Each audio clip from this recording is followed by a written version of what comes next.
Excellent. Well, let's begin. Welcome, everyone, and we appreciate everyone getting on today. We've got folks from around the country, and we've got some of our existing clients and channel partners, and we appreciate you folks being on. And we've got some folks that we've just started to recently work with, and we, of course, appreciate you being on. Calling in here from actually a nice day, believe it or not, in January from Chicago, Illinois. And so let's get started. We've got a lot to cover today. As you can see from our screen here, we're going to be covering our product, which I know a number of you have been working with us on. And today we're actually going to focus on a niche that we have really started to get traction on, and channel partners and clients advisors alike have found to be very beneficial, and that's some deferral strategies here for C corporations. Now this niche was actually brought to us by our hosting partner, First American Exchange, and we have appreciated the relationship with them on many fronts. But with that said, we've got a number of those folks on the phone here with us, and I'm going to introduce Gabrielle Glass, who is my colleague here for exchanges in Chicago. And with that said, I'm going to turn it over to Gabrielle to give a quick hello and intro to First American Exchange. And again, we thank you for your sponsorship today. Thank you, Chris. I want to welcome all of you to today's webinar on behalf of First American Exchange. We have a national footprint, and we work with Brook Hollow Financial, who's an insurance broker, specializing in structured sales and structured settlements so that we can layer, in many cases, our exchange products with their insurance products, so we can really fuse the two types of products together with a 1031 exchange and a structured sale, and situations we've talked about in prior webinars where a client can't complete an exchange, doesn't want the burden. The client doesn't want to trade into replacement for 1031 exchange with First American, or if they want to partially reinvest and there's a scrap left over or residual cash, and they don't want boots because they don't want to reinvest into like-kind property, we can spring them into a structured sale. So we often think about the structured sale product for clients who have dispositions of real estate, some personal property assets, but there are also situations where we've got advisors with clients like C corporations, and they have ineligible assets, so we can't start them out in a 1031 exchange because they may have assets like goodwill and inventory, cash accounts. So we work with Brook Hollow so that the client doesn't have to have tax triggering events at the point of resale. So Brook Hollow will actually run illustrations for the advisors and the clients so that they can select a program to spread their tax liability. And of course the product requires careful analysis because this product doesn't work in all situations. So you know, if one of these situations is spotted where a client has an opportunity for a 1031 exchange, obviously, or for a structured sale program, you should contact your First American Exchange, your local office, talk to the rep and discuss it on a preliminary basis to see what we can do to help cushion the tax bite for the client. So at this point, I just want to say how important these programs are that we deliver at First American, because as your practice is evolving, it's important to be aware of products that we have to offer and different applications. So now I'm going to turn it back over to you, Chris. Thank you. Thanks, Gabrielle. And as you folks can see here, I've got the First American Exchange, their website here. And as Gabrielle had mentioned, they have a footprint across the country, and if you're looking for your local resource, this is the best place to find that. So with that said, a few housekeeping rules. Except for the panelists, everyone will be muted because of the number of folks we do have on the phone today. However, if there are questions, please use your control panel there to send over a question, and we'll try to get that answered as quickly as possible. And today's program is eligible for 1 hour of CPE. So I will be sending out a follow-up email within 24 hours of the presentation.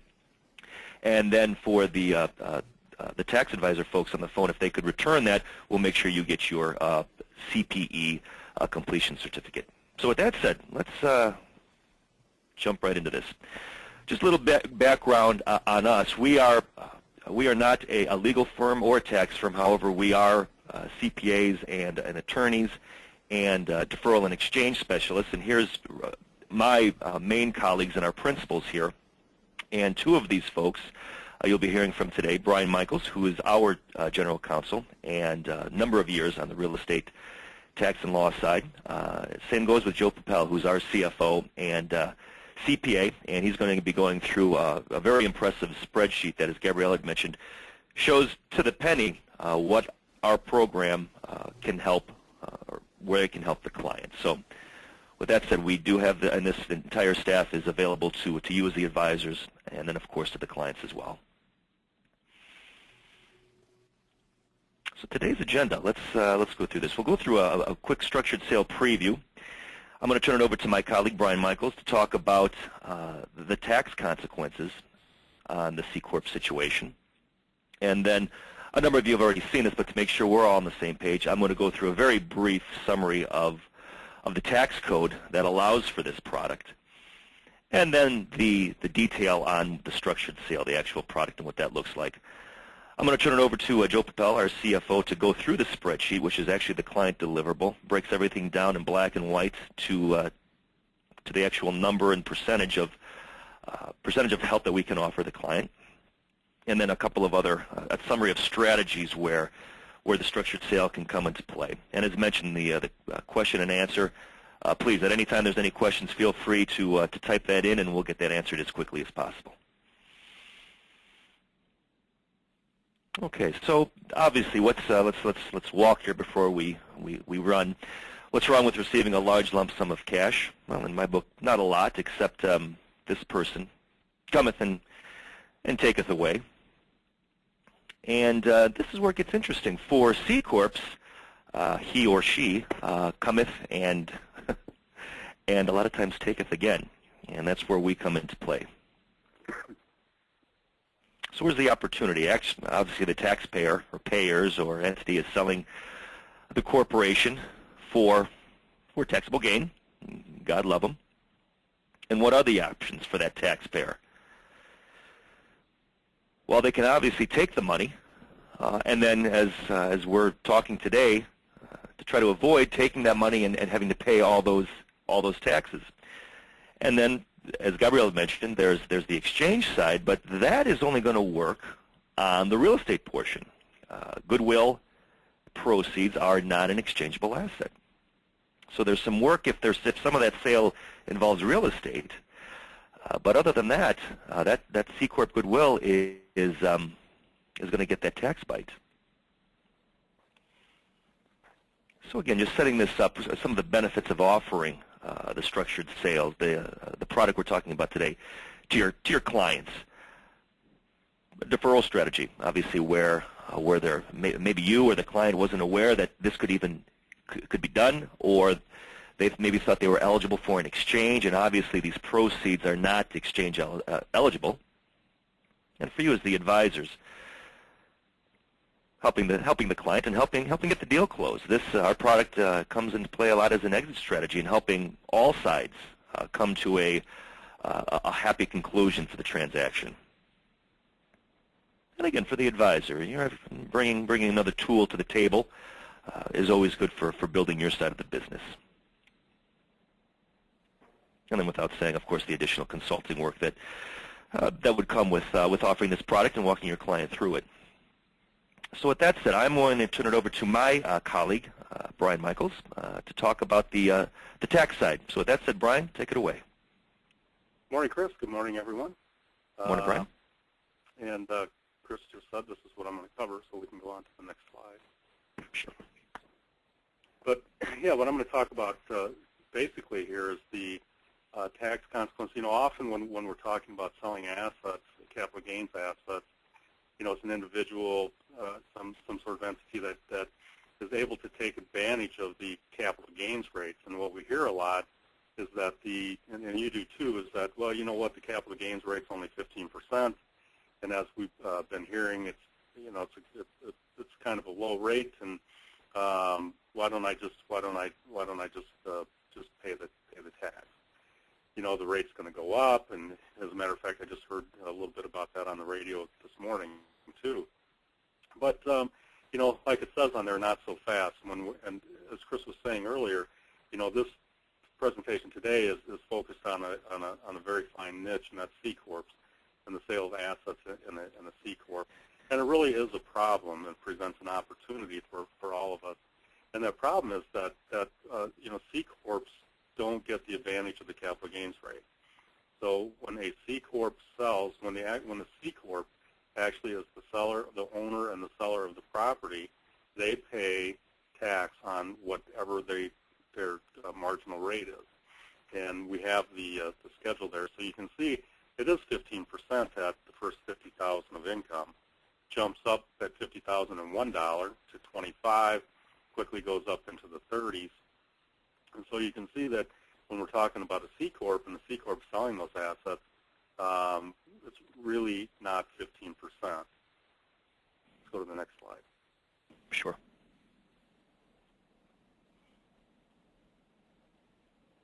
Oh, well, there. Sorry about that, Brian. Let me just make sure everyone can take that in for a second. I'm sorry. No problem. We're tax deferral folks. We're not technology folks. Right. So hopefully we got all that. But the point is, you're really talking about, unless it's a sale of under 100,000 or under 75,000, you're talking in the 30 to 35% range, just at the C corp level. So let's go on to the next slide. Sure. That doesn't really solve the problem. I mean, that's problem enough when somebody just throws out, hey, it's only 15%, because with the C corp, you just saw it's not.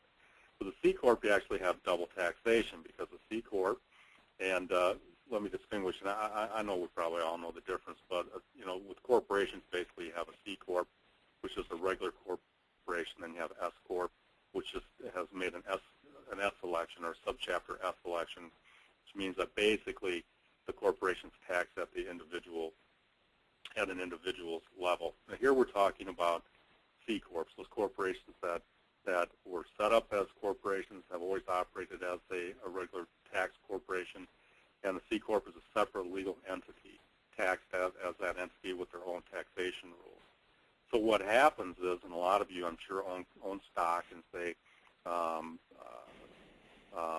IBM or G, whatever, you pay, if you're an owner, you pay tax on the dividends, and that's the problem, is that first the corporation pays tax not at the capital gains rate, but at the ordinary income rates for the corporation, and then when the proceeds are distributed out of the corporation, they're taxed as dividends. You can push it again there, Chris.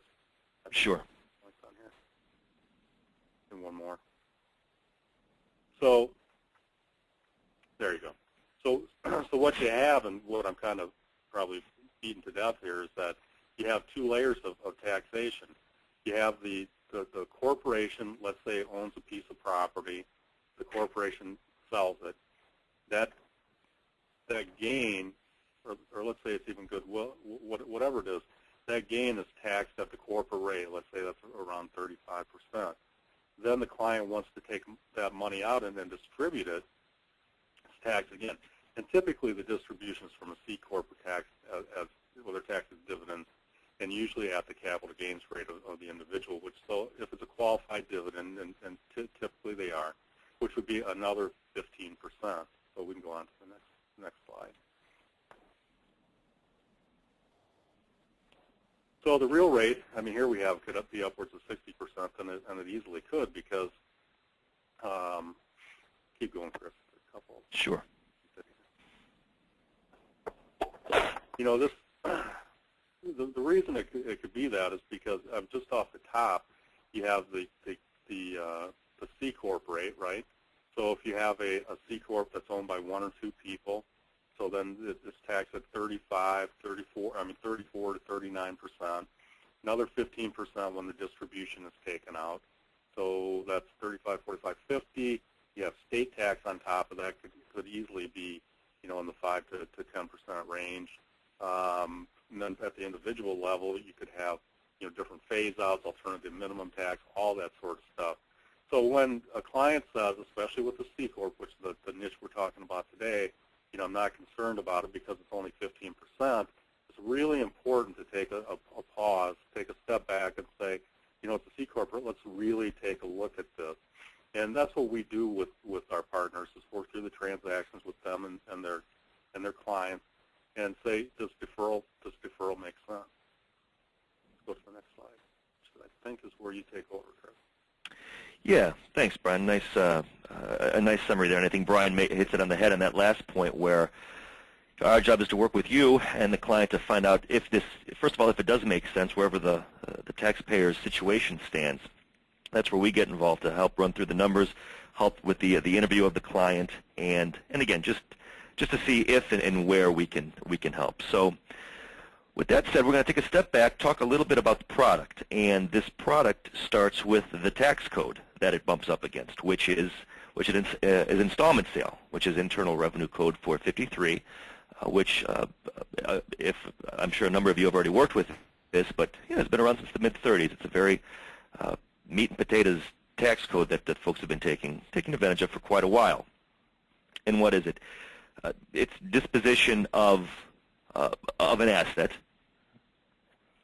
where at least one payment is taken from the buyer in a year after sale. It doesn't have to be the immediate year after. It can be any time in the future, as long as one note payment is received. There's constructive receipt in the year after the sale. And this is where it gets fun. That income is taxed under 453 installment sale treatment, which is exactly these 2 points, and especially this last one, where only the gain from the amount that's taken receipt of for that year is taxed. So in essence, you're spreading the pain out over time, and reflecting that gain for the taxpayer for that given year. And we'll get into some of the other benefits in a second on that. So let's look at a very very basic example here, just so we're following along on what this looks like visually. So let's say we've got a sales price here of $4 million.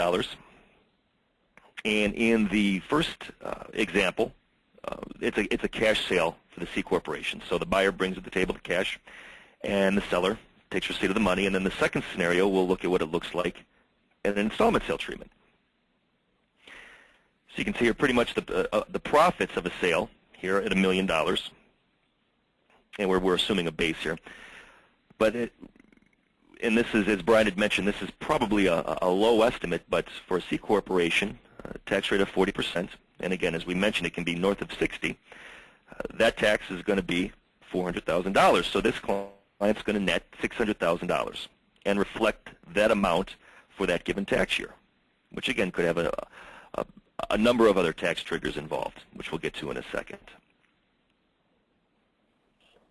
And here's what it looks like for installment sale treatment. Let's assume the seller says, I want to get into an installment sale situation with you, Mr. or Ms. Buyer, and I want, instead of all of it up front, and again, this example is just showing the profits, I want you to give it to me over the next 5 years. So this person now is taking $200,000 from the note and only paying the appropriate amount for that amount of money. So they're in essence only reflecting a $200,000 hit for that given tax year. On top of that, with note situations, with installment note situations, typically there's an interest payment associated from the seller to the buyer, and I'm sorry, from the buyer to the seller, and that's usually, and we've seen everything from 3 to 5%. So on top of getting the deferral benefit, and this can be designed however the taxpayer wants to see it. They're also going to be earning, let's just use 5%, 5% interest on the pre-tax amounts. So along with the $200,000, this client's going to be getting $10,000 in interest, and they'll pay ordinary income on that amount. So and so on and so forth. So it's I'm sorry, actually they'd be getting, let me step back on that, they'd be getting 5% on the $1 million in that first year. And then they'd be getting 5% on $800,000 in the next year. And so on and so forth. So it's not only a deferral strategy, it's also growth on the pre-tax amounts of this money. And we'll just quickly go through these. So obviously some of the installment sale benefits, as we talked about, deferring the payment of those gains. If applicable, deferring the recapture of the depreciation, and that's more on the real estate side, and creating a stream of income. So obviously you can see in the number of folks we have talked to, it's a situation where they're possibly nearing retirement, and they're looking for an exit strategy. They don't want to, they want to get out of the business and really create a stream of income to take care of themselves and their family and whoever they are looking to take care of, dependent on them. A nice situation here for a stream of income that is tax deferred. And again, in summarizing, just converting an asset that is not possibly productive for them anymore into a deferred cash stream. Okay, so what's the flip side to this point? What has been the flip side of 453 of installment sale treatment? Well, obviously, what if the note payer goes bankrupt? And we have seen a lot of this. That is a legal and a financial mess for everyone involved. What about an early payoff? Well, the seller is obviously going to get their money, but it's all going to become constructive receipt. Obviously, they're going to have that tax consequence to pay, and they may this could put them into a sticky situation. Obviously, this is more on the real estate side if that's involved, but a structured sale can eliminate all of these things, and that's pretty much my softball pitch here to the product we're talking about today, which is the structured sale. And it allows a lot of the things we've just talked about with installment sale treatment of fixed income, deferring gains. However, now instead of the seller relying on a buyer's financial wherewithal, now those funds are going to be backed and guaranteed by some sort of product that's going to be a mix of a treasury, a bond situation, or an annuitized product, which has been our most popular product to date. So what are the benefits? And then we'll look at what this looks like visually. Gains are taxed only as they're received. Again, installment sale treatment. However, there's no ongoing relationship between the buyer and the seller, as in a traditional installment sale. And when that note is backed by a mix of U.S. Treasuries and bonds, arguably that's going to be one of the most secure vehicles in the market today. So what does this look like? And we'll crawl, walk, and then we'll run into this.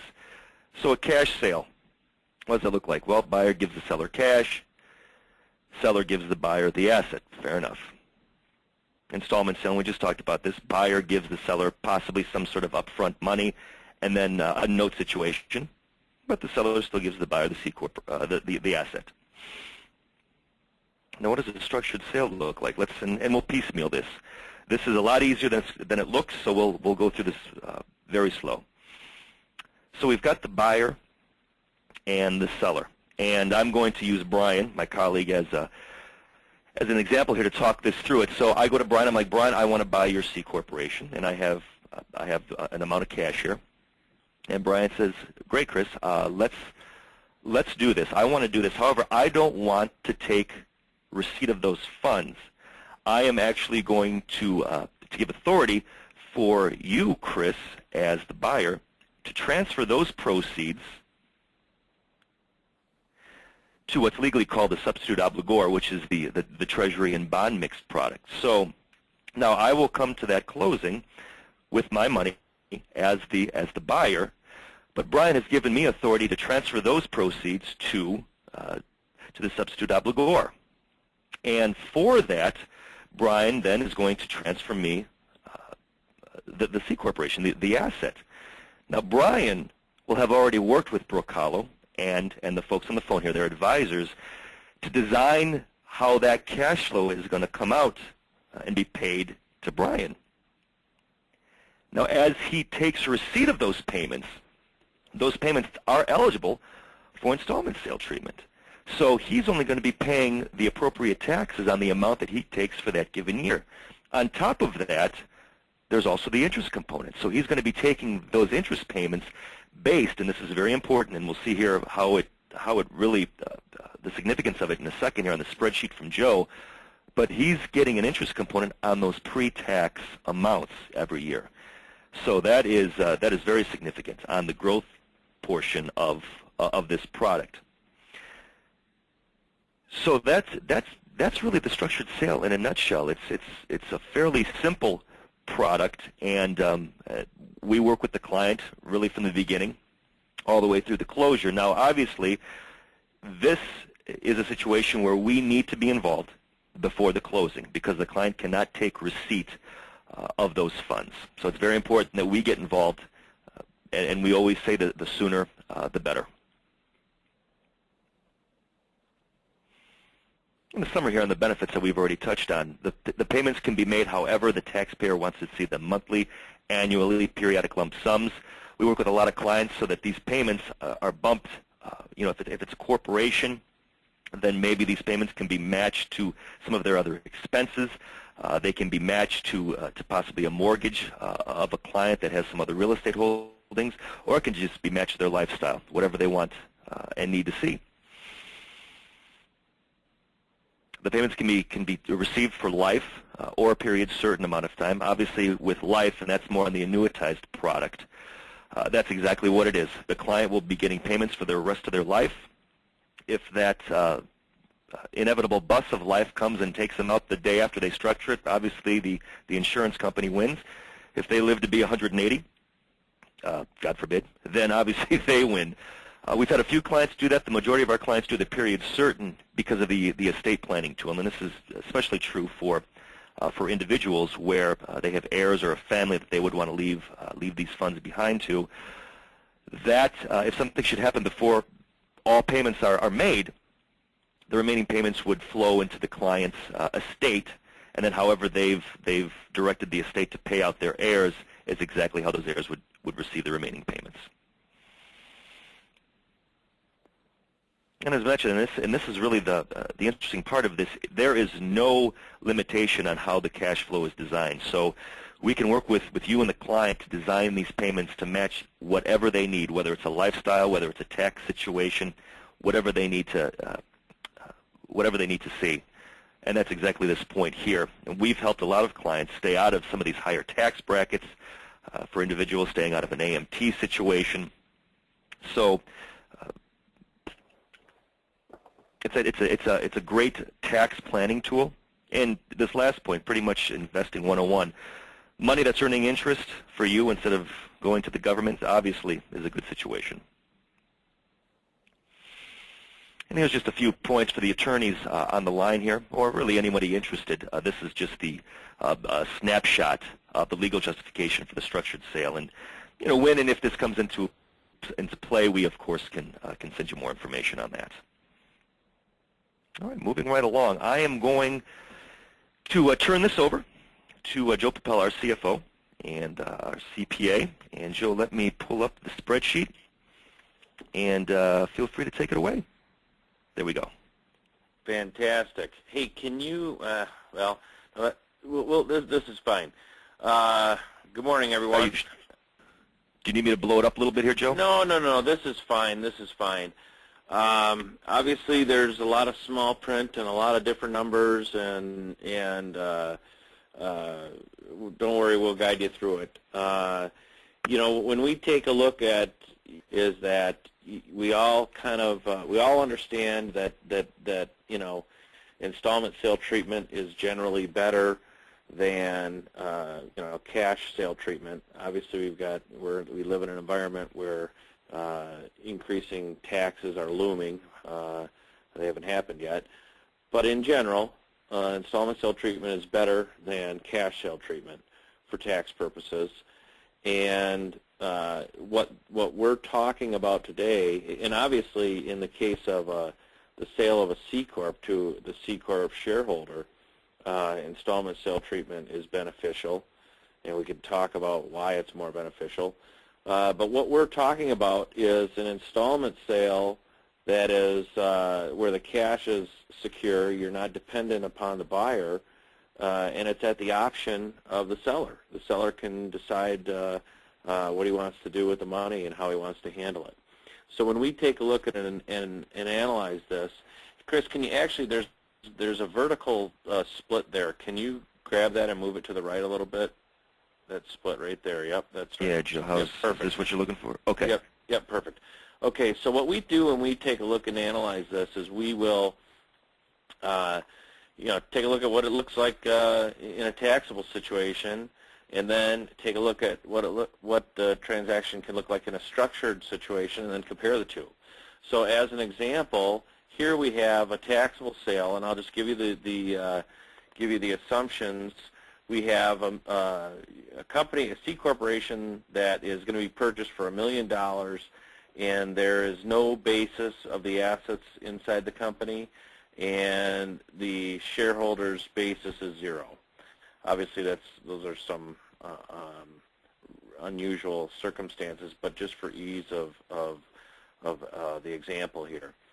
So in a taxable situation, the corporate capital gain is $1 million, and of course that's subject to regular tax rates, and in this case we've used 6% for the state and 34% for the federal, and we come up with $60,000 and $340,000 of taxes.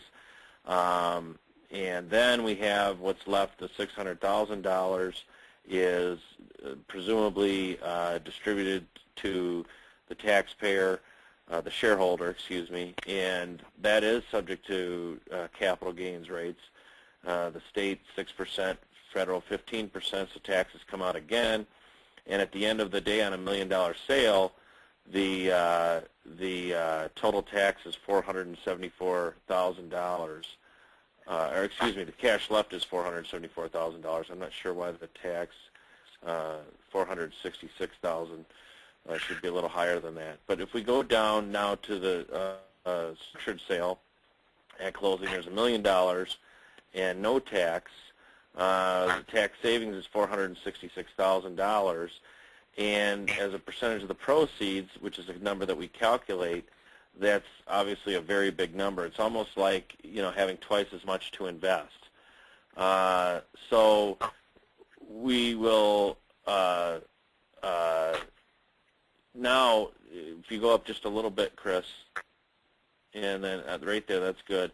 And then go over to the right on the other side of the split there. So what's happening is we now have all these. That's good right there. It's a little bit difficult to see. Sorry, let me. That's fine. That's perfect. All right. So we have this. Basically, the shareholder has an additional $466,000 that is inside of the structure. And when we talk about inside the structure, the product or the financial instrument that's being used now is an annuity, and that annuity in our example is returning 5.47%. We are getting $8,333 a month starting in month 13, and that actually runs out for 188 months, so almost 16 years. So you can see that in the monthly receipt, it's $8,333. And the reason I chose $8,333 is that will equate to $100,000 over the course of a year. And we'll get into the meaning of that in a second, but I just wanted to mention the taxpayer, the shareholder can say, look, here's what I want. I'm putting $1 million into this annuity, and I want $8,333 a month beginning in month 13 for as long as it'll go. That's calculated to be 188 months. So if we, let's go up just a little bit. All right. Well, actually, this is good here. I think we can. Well, I guess we can't. Well, let's go up a little bit. Obviously, the federal corporate tax rate is 34% in a cash sale. If we go down in a structured sale, and the C corp is receiving $100,000 a year, we come up with a tax rate of 22.25%. I don't know. Can you highlight that, Chris? Federal rate there, 22.25. That's the blend of the 50%, or excuse me, the 15% on the first 50,000, 25 on the next 25,000, and 34% on the final 25,000. So what we have here is a benefit, an ability to spread the recognition of that gain over multiple periods and take advantage of, the lower tax brackets, which in a taxable sale you wouldn't have that benefit. Okay, so not only are you paying tax later, you're paying less tax. Okay, so that's an additional benefit to having the tax dollars invested for you. Okay, so we got the one benefit: our tax dollars are being invested and earning interest for us, and the second one is that when we finally do pay taxes, we're paying less taxes. All right, so we run through this analysis and basically equate. Determine what the taxpayer would need to earn in a taxable transaction in order to match what they can make inside the structure. Okay, so when we calculate the returns on all of the receipts from the annuity and compute what we would have at the end of that period, Chris, why don't you go out? No, that's fine. Stay down there. And then just go out to month 200.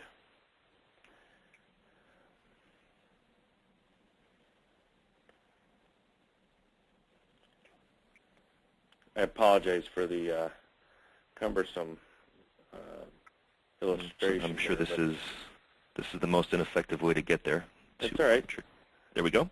Yeah, they go at 155, $1,855,000 of cash there, and all the taxes have been paid, and it's all pulled out of the structure.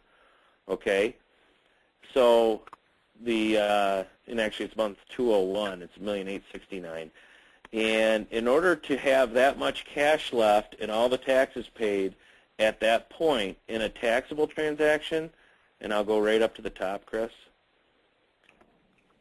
The taxpayer would have to take his after-tax proceeds and earned 13.16%.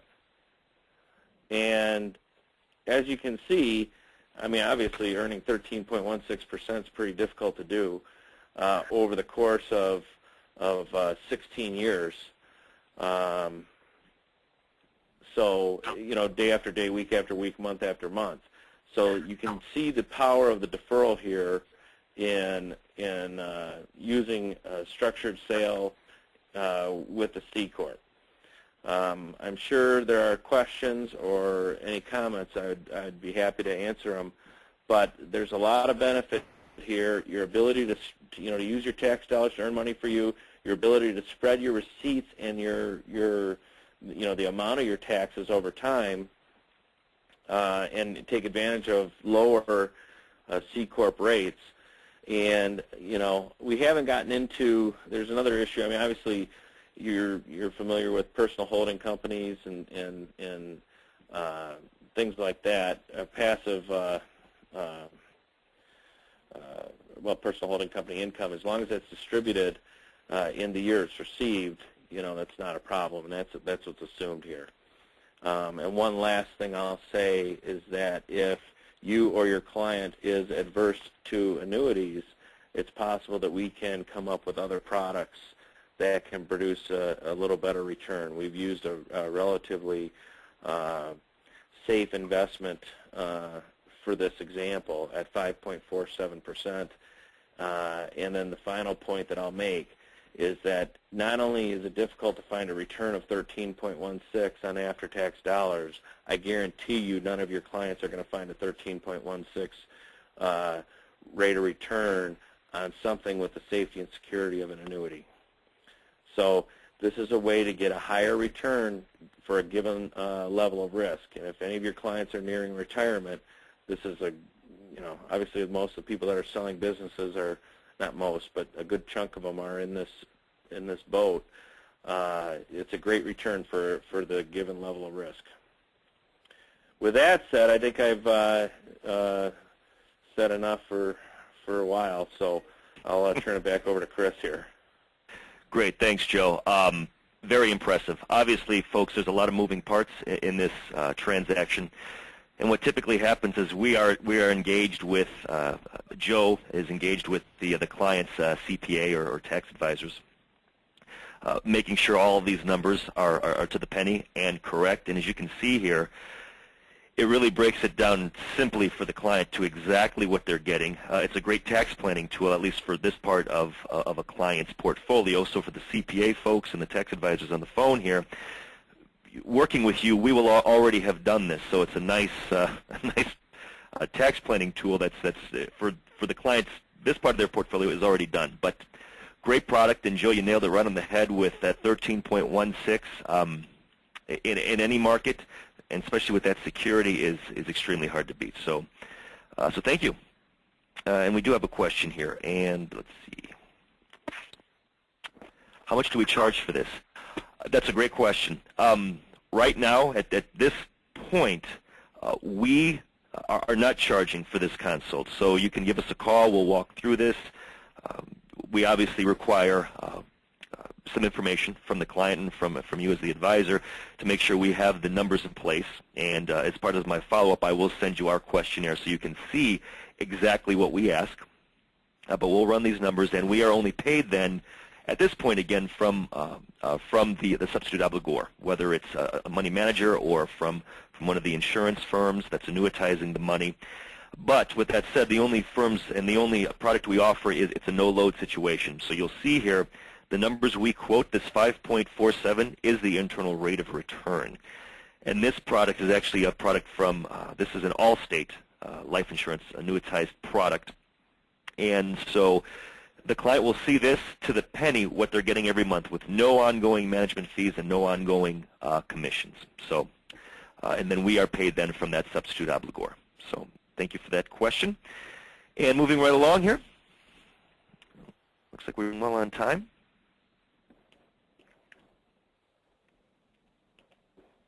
Okay, thanks again, Joe and Brian. And here's just a little summary, and a lot of you are aware of this. This is just to keep you posted on some other situations that we can help clients with.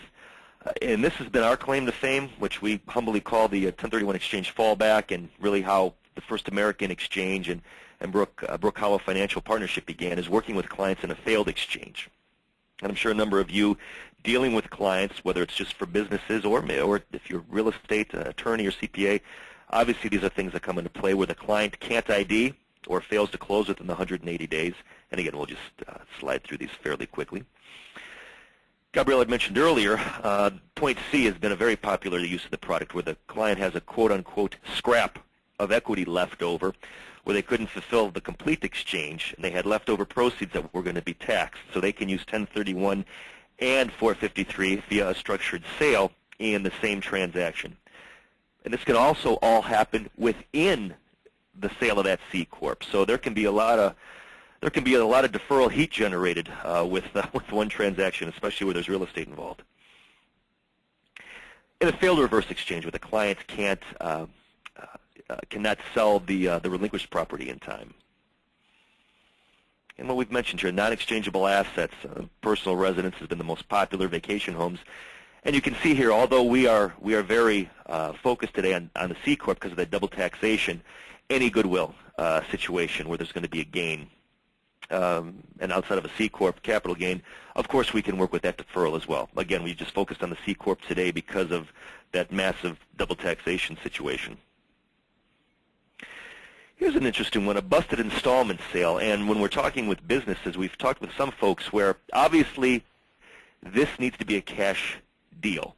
Money has to be transacted in order to structure those payments. However, let's say you have a seller or a buyer, whichever side you're taking care of, where the seller has to seller finance the buyer has to seller finance their proceeds. They can't come up with it all up front. Well, we can still, let's say the buyer comes to the table with whatever installment sale they have between each other. The seller, we can still work with the seller where if they want to structure that installment note coming in, that can be structured. So a real nice situation, again, to, where appropriate, to help get the deal done for both sides. And again, we need to be involved as early as possible before that closing. But a real nice situation there when it comes up. And here's an interesting one that, again, came from First American within the last month, one of Gabrielle's colleagues up in Minneapolis, where, and again, a real interesting application of the product. There was a husband and wife situation that they owned a commercial property. They had a long-term lease on that property. Well, the company that was leasing that, and they had a 30-year lease on that property, went bankrupt. So within the bankruptcy process, the husband and wife was going to get a lump payout from that situation, obviously discounted, but a nice amount of money. That was going to be taxed at ordinary income. So it's a nice situation that's, I would assume, prevalent in today's market, where they're not getting taxed at capital gains. They are getting taxed at that higher tax bracket, which is really going to affect that fully taxable equivalent number. So again, you folks that are working with that situation, just to keep that in the back of your mind. And again, as Gabriella mentioned earlier, there's folks that are with any real estate, again, transaction, that they're just looking to get out of that situation, not looking to exchange. The structured sale can be used. Privately held firm buyouts, and again, a lump sum payouts, where the best way to look at this is anything other than a publicly traded stock is an asset that we can, and not all inclusive, but can look at as part of a structured sale. Pretty much any asset that's eligible for 453 treatment is something that we can work with. And we've worked with a lot of privately held firms where there's either a buyout or those privately held stocks are coming due to the individual employees or stock owners, and they don't want to pay all that tax. There's no base, so it's taxed from penny one, and it's taxed at ordinary income. So potentially a very high tax bracket. And with that said, well, I'm sorry, and one last note, our parent firm, Bradford Settlements, does, it's the same theory, but working with structured settlements, attorney fees from those settlements, and qualified settlements. So you folks that work on that side of the business, or know of folks that are looking for guidance on this, feel free to give us a call, and that's really been the core of our parent firm's business for a number of years. So with that said, we are on the dot at 50 minutes. I appreciate everyone on the phone here, and we welcome you to give us a call with any questions that we didn't make clear here. We are happy to do this webinar very specifically if you have a group of investors or a group of clients or your own channel partners that we can provide this information for you, and we encourage you to take advantage of this product, which we are very excited about, specifically for using it with the C Corp situation. And there we are, and there's First American Exchange's information as well. Again, I'm going to be sending out in the next 24 hours a follow-up email. So for the tax advisor resources on the phone here, please send us back the survey. And I encourage everyone to send me back the survey, and we'd appreciate the feedback on specifically this C Corp webinar. We'll get you a CPE completion certificate. So with that said, again, thank you, First American Exchange, for sponsoring and your continued work with us, and all the folks on the phone here. We appreciate it, and everyone have a great day. Take care.